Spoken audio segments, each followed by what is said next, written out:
많은 사람들은 살을 빼기 위해 운동을 하고 운동하면 다이어트를 떠올리지만 안타깝게도 사실 운동은 다이어트에 거의 도움이 되지 않는다. 물론 운동은 근육량을 증가시키고 인슐린에 대한 민감도를 개선시켜 건강한 신체를 유지한다고는 하지만 식습관의 변화 없이 운동만 한 사람들은 줄어들지 않는 몸무게에 자주 실망했을 것이다. 또한 운동이 심장을 건강하게 만들어 심혈관계 질환을 예방한다고는 하지만 아직 어리고 젊은 사람들에게는 그다지 설득력이 없어 보인다. 그렇다면 운동을 하지 않아도 되는 것일까? 최근에 많은 신경학자들은 운동에 대한 중요성에 대해 말할 때 현존하는 어떠한 약도 흉내낼 수 없는 마법의 약이라는 표현을 쓴다. 분명 운동에는 다이어트나 성인병 예방 외에 꼭 해야만 하는 이유가 있는 것이다. 우리는 이에 대한 답을 운동과 뇌의 관계에서 찾을 수 있다. 뇌가 존재하는 이유는 뭘까? 생각하기 위해서, 기억하기 위해서, 인지하기 위해서? 신경과학자 다니엘 울퍼트는 뇌가 존재하는 이유는 단 하나, 움직이기 위해서라고 말한다. 만약 주위 사물을 인지하는 것, 생각하는 것, 기억하는 것 등 두뇌의 활동이 미래의 움직임에 아무런 영향을 미치지 않는다면 중요하지 않은 것으로 간주되어 회화할 것이라는 것이다. 이게 무슨 말인가 예를 들어보자. 단순 동물인 멍게는 처음 유생 때 바닷속을 헤엄쳐 다니다가 특정 시기에 이르면 바위에 달라붙는다. 이렇게 멍게가 바위에 달라붙고 더 이상 움직일 필요가 없어지면 멍게는 기이한 짓을 한다. 영양 보충을 위해 자신의 뇌와 신경계를 먹어버리는 것이다. 움직임이 필요 없어진 순간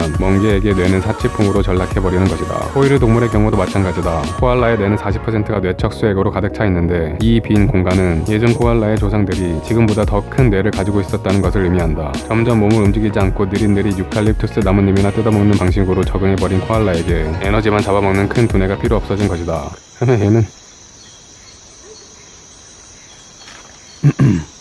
인간이 이토록 커다란 뇌를 갖게 된 이유는 인간이 생존하기 위해 복잡하고 다양한 움직임이 필요했기 때문이다. 현대사회와는 상황이 많이 다르지만 수렵 채집 시절 움직인다는 것은 생존을 위한 것이었다. 음식을 먹기 위해 여기저기 휘젓고 다니고 딸기가 나오는 곳을 기억해뒀다가 다시 찾아오기도 하고 사자가 자주 출몰하는 지역은 우회해서 이동해야 했으며 사냥할 땐 사냥감의 이동 속도와 방향을 예상하며 움직이고 도구를 잡기 위해선 손가락 끝에 신경까지 활용해 움직여야 했다. 이를 위해 우리는 복잡하고 큰 두뇌가 필요했으며 기억력과 인지력은 우리의 움직임을 도왔다는 것이다. 이 예시들은 굉장히 단순한 예시들이지만 벌써 많은 전문 분야에서 인간을 이기기 시작한 최신형 로봇들도 움직일 때만큼은 5살 어린아이보다도 한참 못한 모습을 보면 인간이 움직이기 위해 왜 복잡한 뇌의 기능이 필요한지 짐작할 수 있다. 그 밖에도 이런 주장을 뒷받침해주는 연구들이 최근 수없이 쏟아져 나오고 있다. 운동을 잘하는 학생일수록 대학 입시 시험에서 높은 점수를 받았다는 연구 발표, 운동으로 심혈관 건강을 증진시킨 학생들의 IQ가 올라갔다는 연구, 고강도 운동을 한 사람의 암기 속도가 하지 않은 사람의 암기 속도보다 더 빨랐다는 사실, 운동을 한 사람이 그렇지 않은 사람보다 집중력과 인지 능력이 뛰어나다는 연구, 규칙적인 운동은 치매를 예방한다는 연구, 그리고 운동할 때 분비되는 도파민, 세로토닌, 엔도르핀, 노르에피네프린, BDNF 등 뇌의 기능에 관여하는 화학 물질까지 운동이 뇌와 얼마나 밀접하게 연관되어 있는지를 보여준다. 움직임의 수고를 덜어주는 테크놀로지에 기대어 오랫동안 컴퓨터 앞에 앉아 움직이지 않고 대부분의 시간을 보낸다면 우리 후손들의 뇌는 어떻게 바뀔까? 코알라의 뇌처럼 수액이 차오를까? 사실 후손들까지 갈 필요도 없이 현재 우리 뇌의 상황이 그다지 좋지 않다. 최근 발표에 따르면 우리나라의 치매 인구 증가율은